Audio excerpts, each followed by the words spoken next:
اعوذ باللہ من الشیطان الرجیم بسم اللہ الرحمن الرحیم۔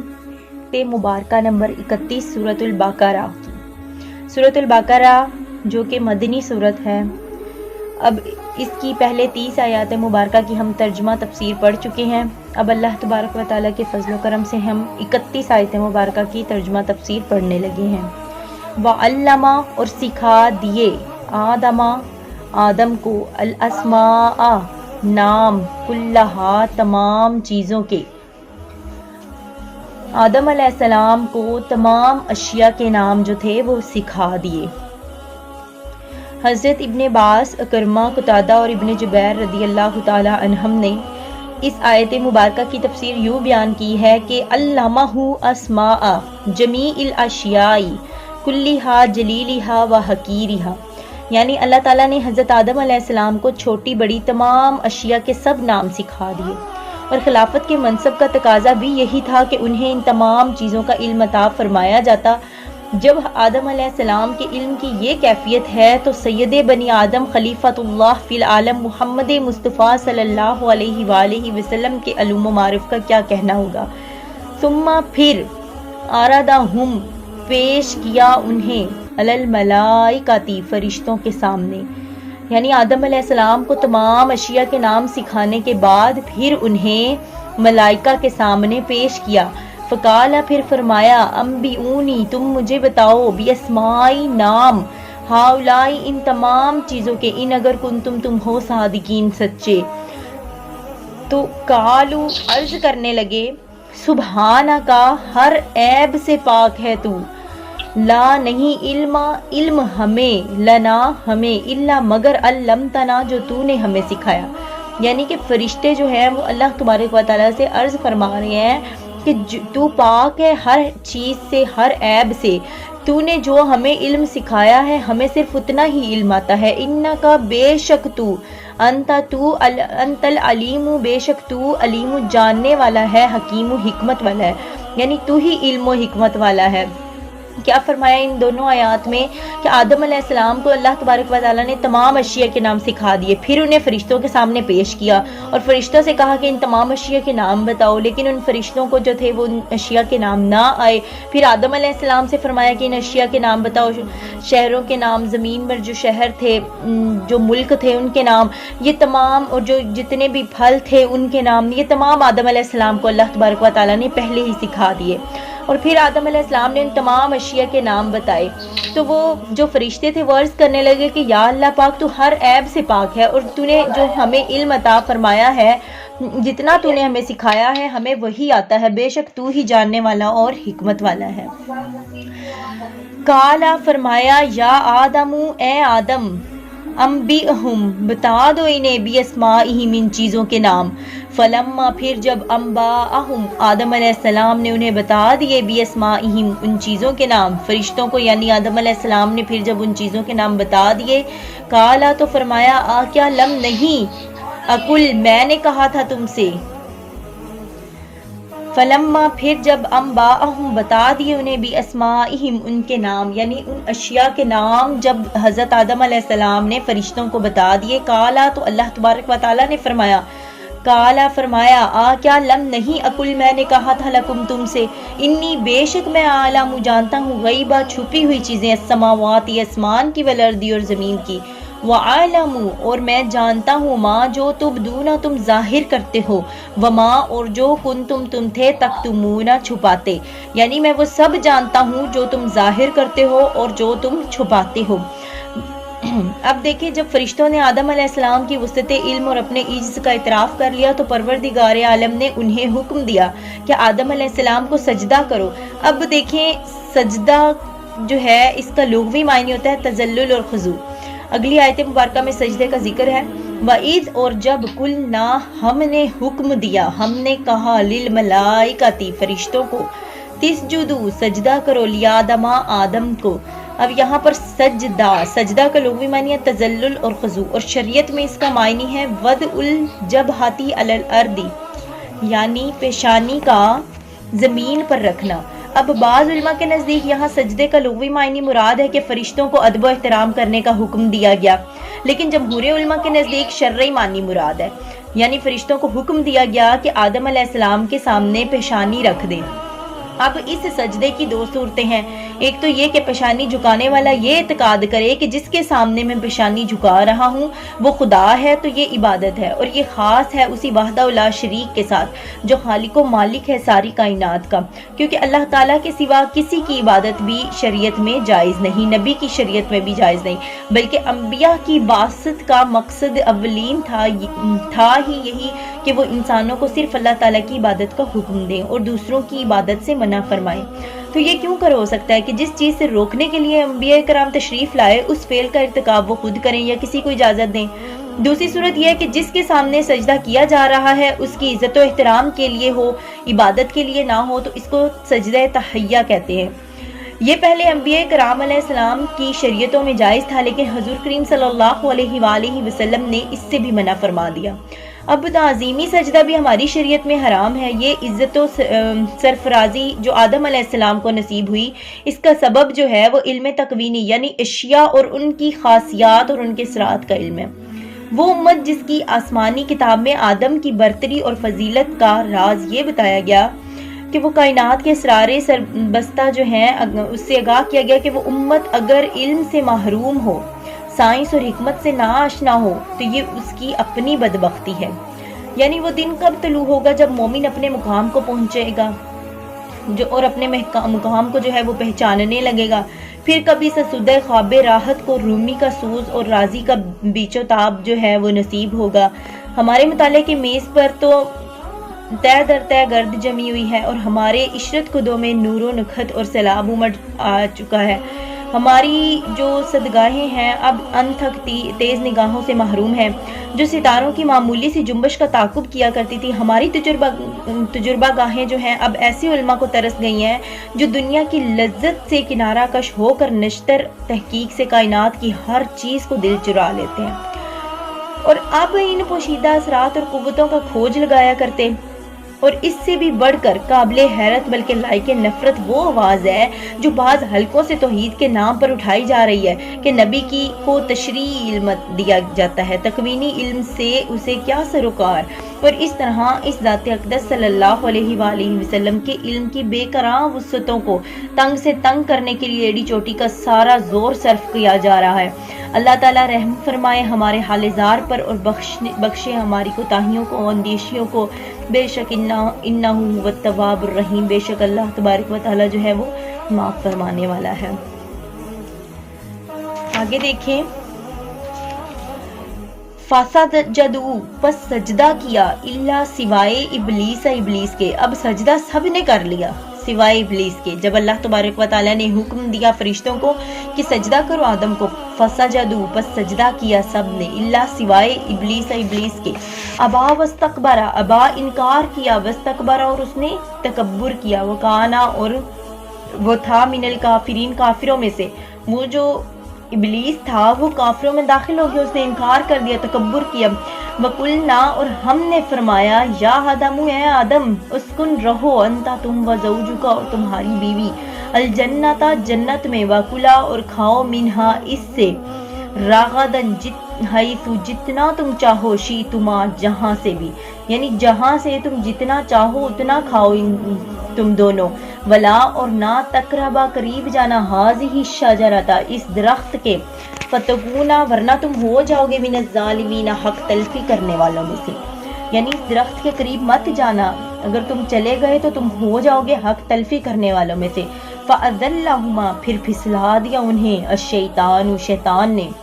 اب اس مقام پر بے ساختہ یہ خیال جو ہے پریشان کرنے لگتا ہے کہ کیا انبیاء سے بھی گناہ سرزد ہوتا ہے؟ اس لیے اجمال کو ملحوظ رکھتے ہوئے اس سلسلے کے متعلق کچھ عرض کرنا نہایت ضروری ہے۔ علامہ قرطبی رحمۃ اللہ علیہ نے بڑی عمدگی سے اس مشکل حل کو آسان کیا ہے۔ فرماتے ہیں، انہم معصومون من الصغائر کلھا کعصمتہم من الکبائر اجمعہا، یعنی امام مالک، امام حنفی، امام شافعی، سب مسلک کے جو جمہور فقہا کا یہ مذہب ہے کہ انبیاء جس طرح کبیرہ گناہوں سے پاک ہوتے ہیں اسی طرح صغیرہ گناہوں سے بھی پاک ہوتے ہیں۔ اس کی وجہ یہ ہے کہ ہمیں ان کی مطلق اطاعت کا حکم دیا گیا ہے۔ اگر ان سے گناہ کا ارتکاب ہو سکے تو ان کے گناہوں کی اطاعت بھی لازم آئے گی، جس سے ہدایت کا سارا نظام درہم برہم ہو جائے گا۔ اس پر یہ شبہ وارد ہوتا ہے کہ قرآن حکیم میں جا بجا انبیاء کی طرف ایسی چیزیں منسوب ہیں جو گناہ ہیں، اور پھر ان امور پر انبیاء کی شدید ندامت اور استغفار بھی منقول ہے۔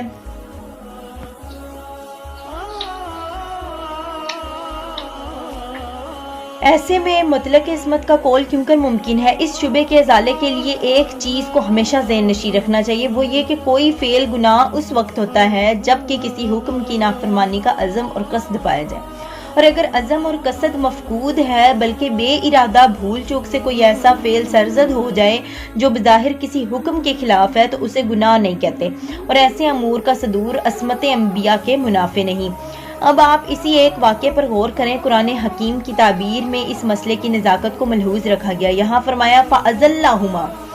اب آپ ذلہ کی لغوی تحقیق پر غور کیجئے۔ ازلۃ فی الاصل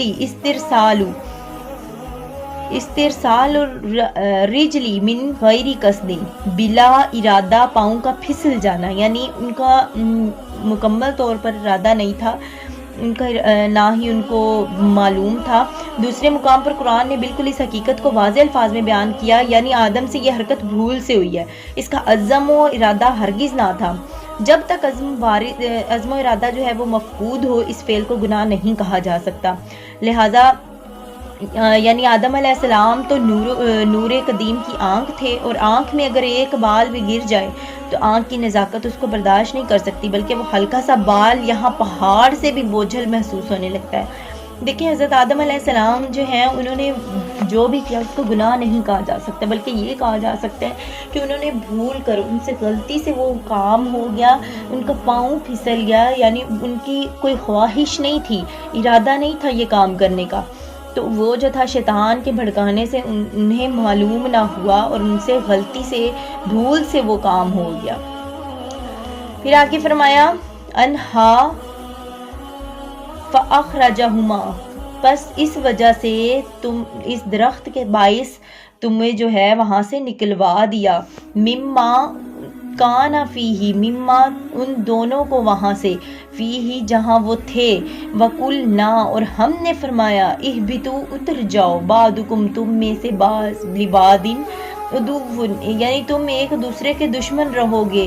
کیا فرمایا؟ انہوں نے فرمایا کہ اتر جاؤ، تم ایک دوسرے کے دشمن رہو گے، وَلَكُمْ اور تمہارا، فی الارض زمین میں، مستقرن ٹھکانہ ہے، مستقرن ہمیشہ کے لیے، مقرر وقت کے لیے، مستقرن ایک مقرر وقت کے لیے، متاعن ٹھکانہ ہے، الہین اور اسی میں ہی رہنا ہے، یعنی اسی میں ہی تمہارا فائدہ ہے، اسی زمین پر اب تم نے رہنا ہے، یہی تمہارا ٹھکانہ ہے، اور یہاں ایک مقرر وقت کے لیے تمہیں بھیجا جا رہا ہے۔ اب یہاں دیکھیں اس آیت میں یہ لطیف اشارہ بھی ہے کہ اس دنیا میں تمہارا قیام ہمیشہ نہیں ہوگا، بلکہ یہ تمہاری عارضی قیام گاہ ہے۔ ان فرصت کے لمحوں میں تمہیں اپنی ابدی زندگی کو بہتر بنانے کے لیے ہمیشہ کوشاں رہنا ہے، اور ابدی زندگی وہ ہے جو مرنے کے بعد نصیب ہوگی۔ فتلقا پھر سیکھ لیے، آدم نے، من رب ہی اپنے رب سے، کلمات چند کلمے، فتابا تو قبول فرما لی لئی اس کی جو ہے توبہ۔ اب یہاں پر دیکھیے کہ آدم علیہ السلام جو ہیں ان سے بھولے سے خطا تو کر بیٹھے، فرتے ندامت میں وہ اتنا روئے کہ آنسوؤں کے دریا بہا دیے، اور ان کے درد انگیز نالوں سے پتھروں کے دل بھی پھٹ گئے۔ دن رات آہو فغاں سے اتنا کام لیا کہ ہر وقت بارگاہ الہی میں اس کی رحمت کے لیے متلجی رہتے، سالہ سال اسی طرح بیت گئے، لیکن مغفرت کی خوشخبری نہ ملی۔ آخر ایک روز ایسے کلمات زبان سے نکلے کہ رحمت خدا بندی کو بھی ترس آ گیا اور چشم عنایت مائل بکرم ہو گئی۔ یعنی وہ کون سے کلمات تھے؟ اب سوچنے کی تو یہی بات ہے۔ تو حضرت امیر المومنین عمر بن خطاب رضی اللہ تعالیٰ عنہ سے روایت کی گئی ہے کہ حضور اکرم صلی اللہ علیہ وآلہ وسلم نے فرمایا، جب حضرت آدم علیہ السلام سے یہ گناہ سرزد ہوا اور ان پر عتاب نازل ہوا تو توبہ قبول ہونے میں حیران تھے کہ اتنے میں ان کو یاد آیا کہ کہ مجھ کو جس وقت خدائے تعالیٰ نے پیدا کیا تھا، روح خاص میرے اندر پھونکی تھی، اس وقت میں نے اپنے سر کو عرش کی طرف اٹھایا تھا اور اس جگہ لکھا ہوا تھا لا الہ الا اللہ محمد الرسول اللہ۔ یہاں سے معلوم ہوتا ہے کہ قدر کسی شخص کی اللہ تعالیٰ کے نزدیک برابر اس شخص کے نہیں کہ نام اس کا اپنے نام کے برابر لکھا ہوا ہے۔ تدبیر یہ ہے کہ بحق اسی شخص کے سوال مغفرت کروں۔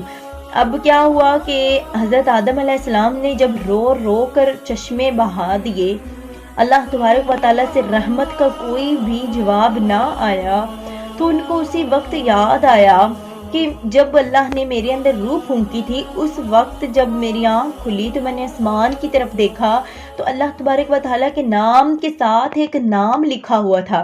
تو اسی نام کی برکت سے، اسی نام کی فضیلت سے میں دعا مانگتا ہوں۔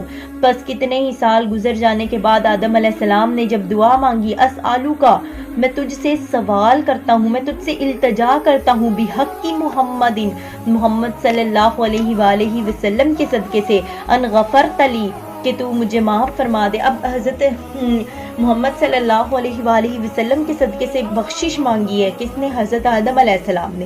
پہلا وسیلہ، سب سے پہلے وسیلہ دے کر دعا کس نے مانگی؟ حضرت آدم علیہ السلام نے۔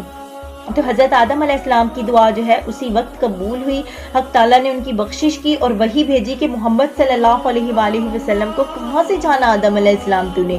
تو انہوں نے تمام ماجرا عرض کیا، حکم پہنچا کہ اے آدم علیہ السلام، محمد صلی اللہ علیہ وآلہ وسلم سب پیغمبروں سے پچھلا پیغمبر ہے، اولاد تیری میں سے، اور اگر نہ ہوتا تجھ کو میں پیدا نہ کرتا، یعنی اے آدم علیہ السلام، اگر محمد صلی اللہ علیہ وآلہ وسلم نہ ہوتے تو میں تجھے بھی پیدا نہ کرتا، یعنی تیری پیدائش کا مقصد ہی یہ ہے کہ میں نے اپنے نبی کو پہلے پیدا فرمایا، اور وہ آئے گا پیغمبروں کے بعد، لیکن سب سے پہلے میں نے اپنے نبی حضرت محمد صلی اللہ علیہ وآلہ وسلم کے نور کو بنایا۔ اب آگے دیکھیے، انہو بے شک ہوا التواب الرحیم، ہوا وہ تواب قبول فرمانے والا ہے اور نہایت رحم فرمانے والا ہے۔ قلنا ہم نے کہا، اہبتو اتر جاؤ، منہا اس سے، جمیعاً تم دونوں، یعنی تم دونوں جو ہو سب کے سب یہاں سے جنت میں سے اتر جاؤ، نکل جاؤ یہاں سے۔ تو اب دیکھیں توبہ کا لغوی معنی رجوع کرنا ہے، اور جب کہا جائے تاب العبد کہ بندے نے توبہ کی، تو اس کا مفہوم یہ ہو جاتا ہے کہ راجع الی طاعت ربہ، سرکشی چھوڑ کر وہ اللہ تعالیٰ کا فرما بردار بن گیا۔ اور اگر تابہ کا فاعل اللہ تعالیٰ ہو تو پھر معنی یہ ہوتا ہے کہ اللہ تعالیٰ نے اپنے نادم اور شرمسار بندے کی طرف نظر رحمت فرمائی اور اس کا قصور معاف فرما دیا۔ اب نیچے اترنے کی جو بات ہے، اس کا نیچے اترنے کا اب دوسری دفعہ حکم دیا، دوبارہ فرمایا، پہلے لغزش کی صادر ہونے کے بعد، پھر قبول توبہ کے بعد، پہلے حکم سے ناراضگی کا اظہار مقصود تھا اور دوسری بار منصب خلافت سنبھالنے کے لیے دونوں حکموں کی غرض و غایت الگ الگ ہے، اس لیے یہاں تکرار نہیں ہے۔ اب دیکھیں، فَإِمَّا، پھر اگر، یَأْتِيَنَّکُمْ، آئے تمہارے پاس، منی، میری طرف سے، ہدن، ہدایت، فمن، تو جس نے تابعہ پیروی کی ہدا یا میری ہدایت کی، فلا، پس نہیں، خوفن، کوئی بھی خوف ہوگا، علیہم، اس کے لیے، ولاہم، اور نہ وہ، یحزنون، غمگین ہوں گے، والذین، اور جنہوں نے، کفروا، کفر کیا، وکذبوا، اور جھٹلایا، بآیاتنا، میری آیتوں کو، ہماری آیتوں کو، اولئک، وہی لوگ، اصحاب نار، صاحب ہوں گے، دوزخی ہوں گے، ہم فیہا، ہم وہ، فیہا، اس میں، خالدون، ہمیشہ رہیں گے، وہ اس میں ہمیشہ رہیں گے۔ اب یہاں دیکھیے، تیسرے رکوع میں جو ہے وہ تمام اولاد آدم کو دعوت اسلام دی گئی اور توحید و رسالت کے دلائل پیش کیے گئے تھے۔ اب چوتھے رکوع میں انسان کی پیدائش، اسے زیور علم سے آراستہ کرنے اور منصب خلافت پر فائز کرنے کا ذکر فرمایا گیا ہے۔ اور اب یہاں سے مسلسل کئی رکوعوں تک بنی اسرائیل کی اصلاح و ہدایت کی کوشش کی جا رہی ہے۔ اب بنی اسرائیل کون ہے؟ بنی اسرائیل حضرت یعقوب علیہ السلام کی آل کو کہتے ہیں، اولاد کو کہتے ہیں، ٹھیک ہے۔ اب دیکھیں، اسرائیل جو ہے یہ حضرت یعقوب علیہ السلام کا لقب ہے۔ اسرائیل کا مطلب ہوتا ہے عبداللہ، یعنی اللہ کا بندہ۔ یہود کو خصوصی خطاب کرنے میں یہ مصلحت تھی کہ تمام اقوام عالم، خصوصاً جزیرہ عرب کے باشندوں میں یہود کو ایک اہم مقام حاصل تھا۔ 4000 سال تک سلسلہ نبوت ان میں جاری رہا۔ ہزاروں نبی ان میں پیدا ہوئے جن کے باعث علم و حکمت میں کوئی قوم ان کی برابری کا دعویٰ نہیں کر سکتی۔ اب ان کے گرد و نواح میں بسنے والے قبائل ان کی علمی برتری سے بہت مرعوب تھے، یہاں تک کہ بعض لوگوں نے اسلام قبول کرنے کے لیے یہ شرط رکھ دی کہ اگر یہود نے اسلام قبول کیا تو وہ بھی قبول کر لیں گے۔ اس لیے قرآن حکیم نے یہود کو خاص طور پر اسلام کی طرف بلایا تاکہ ان کے اسلام لانے سے دوسرے لوگوں کے لیے اسلام قبول کرنے کی راہیں ہموار ہو جائیں، اور اگر وہ اسلام قبول نہ کریں تو ان کی ہٹ دھرمی کا پردہ چاک ہو جائے اور دنیا کو پتہ چل جائے کہ یہ صرف دنیاوی اقتدار اور دولت جو ہے یہ صرف اسلام کے باعث ہے، یہ اسلام کی مخالفت کر رہے ہیں اصل میں۔ اس تفصیل کی ایک حکمت یہ بھی ہو سکتی ہے کہ ملت اسلامیہ کے درس عبرت دیا جائے کہ بنی اسرائیل کی داستان عروج و زوال تمہارے سامنے ہے، اگر اللہ تعالیٰ اور اس کے رسول صلی اللہ علیہ وآلہ وسلم کرتے رہو گے، کی اطاعت کرتے رہو گے تو عزت و حکومت تمہاری خانہ زاد لونڈی ہوگی، اور اگر سرکشی اختیار کی تو تمہاری بد عملیاں کسی وقت نصر کا لباس پہن کر نمودار ہوں گی اور تمہیں صفائے ہستی سے حرف غلط کی طرح مٹا کر رکھ دیں گی۔ فَاعْتَبِرُوا یا اولی الابصار، عبرت حاصل کرو ان سے جو آنکھوں والے۔ جی آیت مبارکہ ہے یا بنی اسرائیل، اے اولاد یعقوب، اذکروا یاد کرو نعمتی، میرا وہ احسان اللہ تھی جو انعمت میں نے انعام کیا علیکم تم پر۔ یعنی اب دیکھیں حضرت سیدنا ابراہیم علیہ السلام کے فرزند حضرت اسحاق جو حضرت سارہ راکیہ کے بطن سے تھے، ان کے فرزند ہے حضرت یعقوب علیہ السلام کا لقب۔ اب حضرت یعقوب علیہ السلام جو ہے وہ حضرت اسحاق کے جو ہیں فرزند ہیں۔ اب ان حضرت یعقوب علیہ السلام کا جو لقب ہے وہ ہے اسرائیل، اور اس کا معنی ہے عبداللہ یعنی اللہ کا بندہ۔ وَأَوْفُوا، اور پورا کرو، بِعَہْدِی، میرے عہد کو، اوفی، وعدہ پورا کروں گا، بِعَہْدِکُم، تمہارے، یعنی تم میرے عہد کو پورا کرو، میں تمہارے وعدوں کو پورا کروں گا جو تمہارے ساتھ کیے۔ وَإِيَّايَ، اور ڈرا کرو، اور صرف مجھ ہی سے، فرحابون، ڈرا کرو اور صرف مجھ ہی سے ڈرو۔ یعنی اب اس آیت مبارکہ میں اس عہد کی تفصیل اسی پارے کے 10ویں رکوع میں، یہ جو ابھی یہاں پر عہد کی بات ہو رہی ہے نا کہ تم میرے وعدے کو پورا کرو تو میں تمہارے وعدے کو پورا کروں گا، اس عہد کی تفصیل جو ہے وہ ہم اسی پارے کے 10ویں رکوع میں پڑھیں گے۔ تورات کے الفاظ بھی اسی کی تائید کرتے ہیں۔ تو نے آج کے دن اقرار کیا ہے خداوند تیرا خدا ہے، اور تو اس کی راہوں پر چلے گا اور اس کے آئین اور فرمان اور احکام کو مانے گا تو اس کی بات سنے گا۔ اب علماء بنی اسرائیل کے اسلام قبول کرنے کا راستے میں ایک بڑی رکاوٹ یہ تھی کہ وہ اس بات سے خوفزدہ تھے کہ اگر انہوں نے اپنے پرانے دین کو چھوڑ دیا اور اس نئے دین کو اختیار کر لیا تو ان کے عقیدت مندوں کا یہ ہجوم منتشر ہو جائے گا اور مالی منفعت جو اب انہیں اپنے ماننے والوں سے حاصل ہو رہی ہے بند ہو جائے گی۔ اللہ تعالیٰ انہیں متنبہ فرما رہا ہے کہ ایسی باتوں سے ہراساں مت ہوں، ڈرے نہ، اپنے اللہ سے ڈرو جس کے قبضہ قدرت میں رزق کے خزانے ہیں، جسے چاہتا ہے جتنا چاہتا ہے عطا فرماتا ہے۔